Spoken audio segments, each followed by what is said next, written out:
O Instituto de Pesquisas e Administração da Educação é uma organização social de iniciativa privada que tem como objetivo o desenvolvimento da qualidade da educação. Sua fundação ocorreu a 23 de fevereiro de 1973 e atua em todo o território nacional, possuindo vinculação com milhares de unidades educacionais e empresariais, organismos públicos e sociais e agentes propulsores da sociedade. Mantém convênios de cooperação técnica com grandes universidades brasileiras e estrangeiras e está vinculado às principais entidades que congregam instituições de educação. Edita periódicos e outras publicações técnicas que são distribuídos no Brasil e no exterior, como forma de promover a educação permanente e difundir estudos e pesquisas. Convidamos a todos a visitar nosso site www.ipai.com.br e no canto esquerdo da tela analisar a nossa logomarca do Instituto, que representa o perfil da inteligência na tela, marcando a evolução da educação através de várias formas de transmissão de conhecimentos. O Fórum Virtual de Administração da Educação é uma das séries dos eventos virtuais produzidos pelo Instituto de Pesquisas e Administração da Educação. Ele tem o intuito de aprimorar o conhecimento de todos aqueles que participam, trazendo à exposição assuntos relevantes dentro da área educacional. Para cumprir esse objetivo, o Fórum Virtual de Administração da Educação de hoje traz a debate o tema Administração da Educação Superior. Serão nossos palestrantes Dr. João Roberto Moreira Alves, graduado em Ciências Jurídicas e Sociais e Administração e pós-graduado em Direito Empresarial e Gerência. Fundador e presidente do Instituto de Pesquisas e Administração da Educação, diretor da Confederação Nacional dos Estabelecimentos de Ensino Confenem, ex-presidente da Associação Brasileira de Tecnologia Educacional, ex-diretor da Associação Brasileira de Educação à Distância e do Sindicato Nacional das Empresas de Educação à Distância, que apresentará os seguintes temas: o novo papel dos profissionais que atuam na universidade, centros universitários e faculdades quanto à mudança da legislação tecnológica e comportamentais da comunidade educacional, e também legislação e prática aplicáveis às escolas de educação superior. Também apresentando o programa temos a doutora Aurora Eugênia de Souza, pedagoga e advogada com especialização em Direito Educacional, pós-graduada em Educação à Distância. Atualmente exerce o cargo de coordenadora do Núcleo de Assessoria Juspedagógica, palestrante e conferencista em diversos segmentos da educação, que falará sobre os seguintes temas: as tecnologias da informação e comunicações e seus reflexos nos ambientes escolar e precauções jurídicas nas escolas, direitos e deveres recíprocos e os procedimentos recomendados às equipes, contando com a participação de Sérgio Henrique, do Instituto de Pesquisas de Administração da Educação.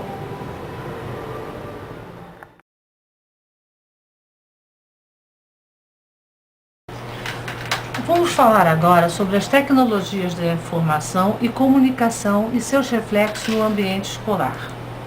Mas antes disso, vamos dar uma passada geral sobre a parte da evolução conceitual.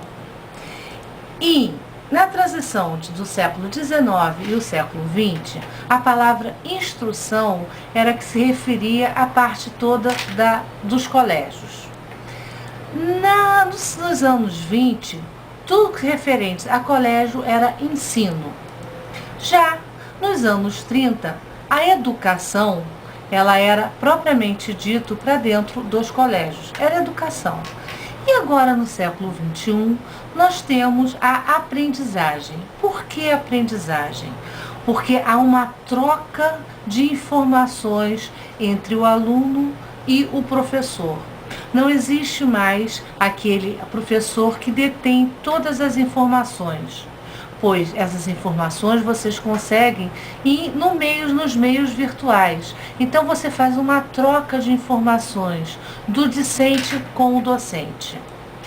Para isso, nós temos, assim, no nosso cenário brasileiro, são mais de 60 milhões de estudantes e com 220 mil escolas, divididas em 35 mil particulares e 185 mil públicas.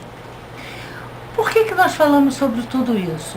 Porque houve uma evolução tecnológica da aprendizagem, onde começou a transmissão exclusivamente pela voz. Como era? O professor falava, ou então, na época bem mais antiga, na época da Grécia Antiga, onde os grandes filósofos, eles passeavam nas praças e começavam a falar. Era um monossílabo, e onde todas as pessoas iriam atrás, seguindo aquela fala, aquela transmissão de conhecimento através exclusivamente da voz. Mais tarde veio a transmissão por mensagens escritas, que foi justamente na época da educação à distância no papel. Depois houve a transmissão para o rádio.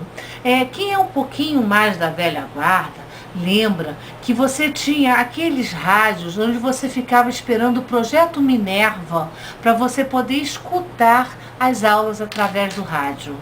Depois você teve a transmissão pelo cinema. E a transmissão pela televisão, todos nós conhecemos o telecurso, que é um supletivo, na época, de maior intensidade dentro do Brasil. Depois nós tivemos a transmissão via satélite, a transmissão pelos computadores através da internet, a transmissão via celulares, as transmissões via tablets, iPod e outras que surgirão. Tudo isso com evolução tecnológica. Mas não utilizamos todas elas ainda? Sim, nós utilizamos todas essas transmissões. Elas não ficaram esquecidas. Você pode fazer uma transmissão exclusivamente só com a voz. É quando o professor dá aula através do quadro negro do giz e da sua voz. As mensagens escritas são as provas, gente. A transmissão para o rádio, por cinema, todas essas transmissões ainda estão sendo usadas usualmente todos os dias. Nós vamos entrar agora de uma parte onde nós escutamos muito isso. A educação é dever do Estado e da família. O acesso através de entidades públicas e organizações privadas com fim ou sem fins lucrativos. Ou seja, todos nós temos o dever de preservar a educação das nossas crianças. Depois nós temos uma outra parte que nós podemos utilizar a tecnologia como instrumento de marketing. Através dos sites, dos materiais de divulgação, você destacando mais os equipamentos do que o projeto institucional. Como você vai fazer isso? Você pode fazer um folder, e não só um folder no papel, mas um folder eletrônico que você pode disparar para todo o seu catálogo de endereços e também para as redes sociais, através mesmo dos seus alunos. Isso é a tecnologia como instrumento de marketing. Você tem a tecnologia como instrumento de educação, onde você pode fazer tipo um checklist para os seus alunos. O que pode acontecer? Nesse checklist, o próprio aluno pode analisar como está a sua homepage, dando sugestões, dando umas orientações. Também pode analisar os objetivos da escola na utilização da tecnologia. Será que vocês estão usando a tecnologia da maneira certa para com os alunos? Analisar como está sendo o uso frequente dos seus laboratórios. Como está sendo as conexões com a internet e a qualidade dos seus meios de acesso. Como você está usando as tecnologias nas pesquisas. Essa, então, é um dos pontos principais dentro de um checklist de alunos. A sua instituição usa as tecnologias atuais nas pesquisas? Como está a sala dos professores? A sala dos professores está um ambiente agradável, onde os alunos possam estar sempre em reunião com os seus professores? A sala de aula. A sala de aula, ela está compatível com uma sala de aula para o tamanho da sua instituição? E o comportamento institucional. como está o comportamento dos seus funcionários. E quando eu digo funcionário, eu digo todo, desde a direção até o terceirizado que você possa ter como segurança. Depois que você vê isso, você pode ter uma tecnologia como instrumento de gestão. Como você pode fazer isso? Havendo uma compatibilização dos meios adotados nos setores educacionais e nos setores administrativos. Existe uma interligação entre a sua intranet da parte educacional com o seu setor administrativo? Isso são questionamentos que nós estamos fazendo para que vocês pensem um pouquinho de como vocês podem melhorar a sua tecnologia. E você também tem a tecnologia como instrumento de inclusão, porque ela é um meio para reduzir as desigualdades sociais. Ela também pode ser usada como instrumento para os excluídos, por exemplo, a educação carcerária. E também você tem que ter sistemas adequados às regiões dos menos favorecidos. Não adianta nada você ter uma tecnologia de ponta e os seus alunos que estão lá no interior de um estado qualquer não tenha condições de ter uma internet boa, de que o acesso não seja muito bom, que a transmissão desse acesso não tenha a velocidade que você tem que utilizar no seu sistema. Vocês têm que pensar que não só nas grandes capitais, mas sim na parte das cidades mais interioranas. Como você vai usar, a sua homepage, como é que seus sistemas eles funcionam dentro dessas regiões. Você ainda tem a tecnologia adequada para suas redes, para sua realidade social. Como nós falamos ainda, existe um descompasso entre as potencialidades institucionais e as possibilidades dos usuários. Aí o que acontece? Uma frustração. Você coloca assim flashes e mais flashes para trabalhar muito bem e o seu usuário lá, a velocidade é tão mínima que ele não consegue nem abrir sua página de flash. E como é que vai ficar a sua página? Existe uma pesquisa onde, se em 2 minutos o usuário não consegue acessar as páginas, os sites, ele larga e vai para outra. Então vocês têm que fazer um teste, não só para quem tem uma boa velocidade, mas principalmente para aquelas regiões onde a velocidade é mínima. Uma outra coisa é a utilização das baixas tecnologias. É um nivelamento. Nem todos os seus alunos têm o conhecimento das tecnologias mais modernas.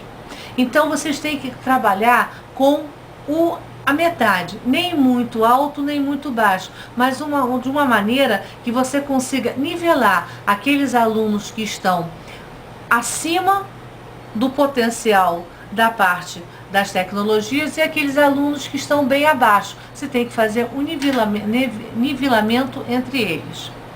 E outra questão também da sua realidade é investimentos inadequados.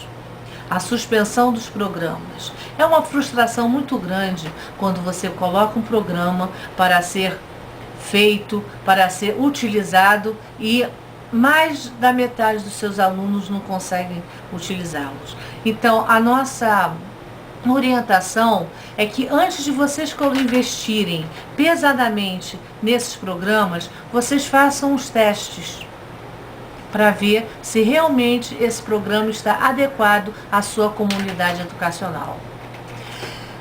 Nós temos outra, que são as tecnologias como instrumentos de lucros sociais e ou financeiros. O que vocês têm que fazer? A definição do produtos e serviços. Esse é o fundamental. Vocês têm que definir quais são os produtos que vocês vão utilizar e quais são os serviços que vocês também vão utilizar. Quais são os cursos que vocês vão implementar, quais são os cursos que vocês vão tirar da sua listagem de cursos. As parcerias, elas são importantíssimas. Nenhuma instituição, empresa vive agora sem parceiros.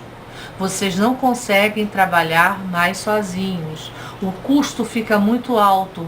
Os parceiros estão aí para fazer uma integração, uma interligação entre o seu produto e o produto deles. E aplicação também em setores extras educacionais. Isso também está sendo um gap para que vocês possam trabalhar atualmente. E a produção dos sistemas regionalizados. O nosso Brasil ele é muito grande e por causa disso você tem determinados sistemas, determinados conteúdos que eles são regionais. Por que não vocês não podem utilizar esse tipo de tecnologia para dentro das suas instituições? Continuando, isso é uma coisa que a maioria das empresas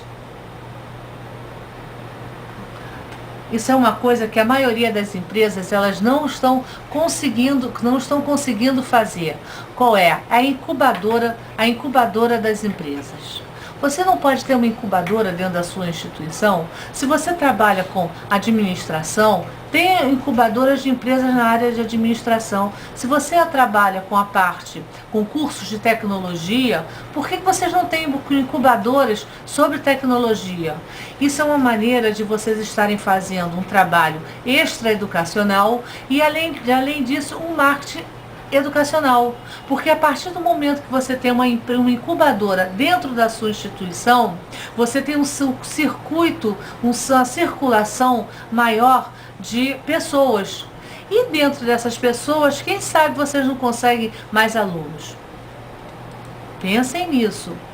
Os parques tecnológicos, quem tem a parte toda de agroindústria, agropecuárias, os parques tecnológicos eles estão agora, principalmente nessa área, muito em moda. Vocês têm que aproveitar esta tecnologia de ponta que nós estamos tendo dentro dessa área para que vocês possam utilizar nas suas instituições. O mercado internacional. A partir do momento que você tem as incubadoras de empresa, por que não trazer o mercado internacional para dentro dessas incubadoras, para dentro desses parques tecnológicos? Isso foi uma maneira, um apanhado geral de dentro das tecnologias, dentro da comunidade educacional. Agora, quais são as inovações que você deve aplicar dentro da sua instituição? Você tem que ter vários controles digitais, você tem que digitalizar os seus documentos, você tem que ter a validade, uma certificação digital da sua instituição. Por quê? Porque você tem que haver uma interatividade com a sua comunidade escolar, desde a direção, passando até a comunidade de uma maneira geral. Não existe mais o ex-aluno, existe aquele aluno que terminou um curso e pode ser projetado para trabalhar em outros cursos. Outros aspectos importantes. O uso da imagem da sua instituição. Vocês têm um site bom? Vocês têm um site que seja acessível aos seus alunos e à comunidade de uma maneira geral? Vocês têm as redes sociais, vocês estão inclusos dentro das redes sociais. Quanto mais vocês colocarem a imagem da sua instituição fora, extramuros da sua comunidade, muito melhor vai ser aproveitada. A modernização, para isso vocês têm que modernizar as suas páginas eletrônicas e trabalhar também com a educação à distância. Não esquecendo que a acessibilidade não é só acessibilidade física, mas acessibilidade também na sua homepage. Você tem tamanhos de letras variáveis, você tem a parte de libras, você tem a parte do braille na sua homepage. Você tem registros na sua instituição sobre violência, como se fosse um boletim de ocorrência realmente. Você faz ocorrência de tudo o que acontece dentro da sua instituição. Tudo isso trabalha junto com a tecnologia. Nós não podemos esquecer que a tecnologia ela está cada dia que passa evoluindo. O que nós estamos falando agora para vocês, daqui a 5 horas, 6 horas, já vai ser totalmente ultrapassado, porque a cada momento está aparecendo coisas novas e muito mais novas. Esse era o recado que eu gostaria de dar sobre o uso das tecnologias na parte administrativa. Muito obrigada.